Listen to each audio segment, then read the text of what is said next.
Hello guys, তোমরা কেমন আছো? Good night. তো অনেক রাত্র একটা ভিডিও করলাম। তো আমাদের অনুষ্ঠান আজকে 2 দিন চলে গেছলো, আর একদিন থাকবে। তো আজকে ভিডিওটা কেমন লাগছে সবাই একটু বলো। আজকে 3য় দিন চলতেছে, তো সবাই একটু কমেন্ট করে বলো। আর ভিডিওটা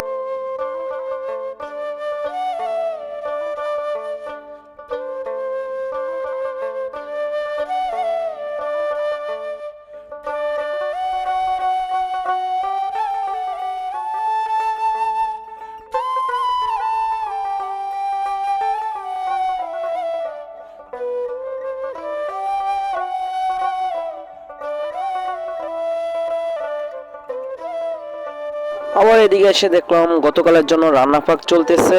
তো গতকাল আমাদের মহোৎসব। তো যারা যারা আমাদের উজানি গ্রামে কীর্তন শুনতে আসেন অবশ্যই আসবেন, সবাইকে আমন্ত্রিত।